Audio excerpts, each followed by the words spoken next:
Hi friends, welcome back to our channel cook with Sthuthi. അപ്പോൾ ഇന്ന് നമുക്ക് മുട്ട വെച്ചിട്ട് ഈവനിങ് സ്നാക്സ് ആയിട്ടൊക്കെ കഴിക്കാൻ പറ്റിയ ഒരു അടിപൊളി റെസിപ്പിയാണ് നമ്മൾ തയ്യാറാക്കുന്നത്. അപ്പോൾ എല്ലാവരും വീഡിയോ ഒന്ന് കാണുക. വീഡിയോ ഇഷ്ടമായിട്ടുണ്ടെങ്കിൽ ഒന്ന് ലൈക്ക് ചെയ്യുക, ഷെയർ ചെയ്യുക, കമൻറ്റ് ചെയ്യുക. അപ്പോൾ നമുക്ക് വേഗം തന്നെ റെസിപ്പിയിലേക്ക് പോകാം.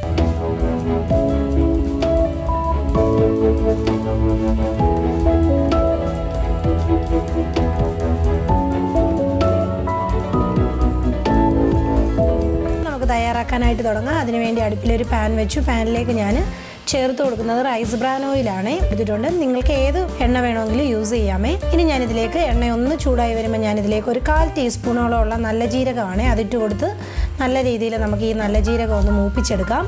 ഇപ്പോൾ ഇവിടെ നമ്മുടെ ജീരകം ഒന്ന് മൂത്ത് വന്നിട്ടുണ്ട്. മൂത്ത് വന്ന ടൈമിലേക്ക് ഞാനൊരു 4 മുട്ട പുഴുങ്ങിയതിന് ശേഷം ഇതേപോലെ ഒന്ന് റൗണ്ടായിട്ട് കട്ട് ചെയ്ത് വെച്ചിട്ടുള്ളതാണ്.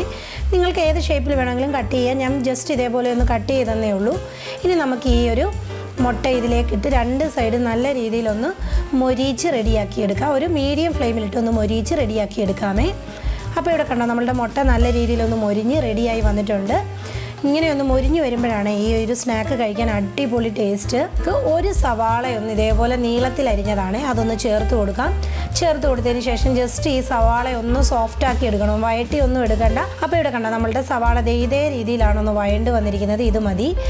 ആ ടൈമിൽ ഞാനിതിലേക്ക് ഒരു പച്ചമുളക് ഒന്ന് ഇതേപോലെ വട്ടത്തിൽ അരിഞ്ഞതാണ്, അതും കൂടെ ചേർത്ത് കൊടുക്കാം. എന്നിട്ട് ജസ്റ്റ് വീണ്ടും ഒന്ന് മിക്സ് ചെയ്തെടുക്കാം. മിക്സ് ചെയ്തതിന് ശേഷം ഞാനിതിലേക്ക് ഇനി പൊടികളാണ് ചേർത്ത് കൊടുക്കുന്നത്. ഒരുപാട് പൊടികളൊന്നുമില്ല.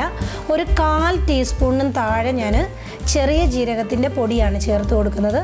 അതിനുശേഷം ചേർത്ത് കൊടുക്കുന്നത് ഒരു 1/4 ടീസ്പൂണോളം ഉള്ള കുരുമുളക് പൊടി ഒന്ന് ചേർത്ത് കൊടുക്കുക. അതിനുശേഷം ലാസ്റ്റായിട്ട് ഇതിലേക്ക് 1/4 ടീസ്പൂണോളം ഉള്ള ചാറ്റ് മസാലയും കൂടെ ചേർത്ത് കൊടുക്കുകയാണ്. ചാറ്റ് മസാലയും കൂടെ ചേർത്ത് കൊടുക്കുമ്പോഴാണ് ഈ സ്നാക്കിന് അടിപൊളി ടേസ്റ്റ് വരുന്നത്. അതിനുശേഷം നമുക്ക് ഇതിലേക്ക് ആവശ്യമായിട്ടുള്ള ഉപ്പും കൂടെ ഒന്ന് ചേർത്ത് കൊടുക്കുക. എല്ലാം കൂടെ ജസ്റ്റ് ഒന്ന് മിക്സ് ചെയ്താൽ മാത്രം മതി. പെട്ടെന്ന് നമ്മുടെ സ്നാക്സ് റെഡിയായി. ഇനി ഫ്ലെയിം ഓഫ് ചെയ്യുക.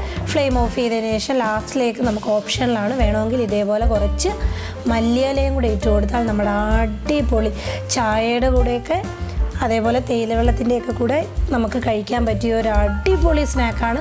വെറും 2 മിനിറ്റ് കൊണ്ട് എത്ര സിമ്പിളായിട്ട് തയ്യാറാക്കാനും പറ്റും. നല്ല ടേസ്റ്റിയാണ് ഇതിങ്ങനെ എല്ലാം കൂടെ ചേർത്ത് കഴിക്കുമ്പോഴേ ആ ഒരു മസാലയുടെ ആ ഒരു ടേസ്റ്റും എല്ലാം കൂടെ സൂപ്പറാണ് കഴിക്കാൻ. അപ്പോൾ എല്ലാവരും മസ്റ്റ് ട്രൈ റെസിപ്പിയാണ്. അപ്പോൾ ഇതേപോലെ ഒരു പുതുപുത്തൻ റെസിപ്പിയിലൂടെ കാണുന്നിടം വരെ ബൈ ബൈ, ടേക്ക് കെയർ.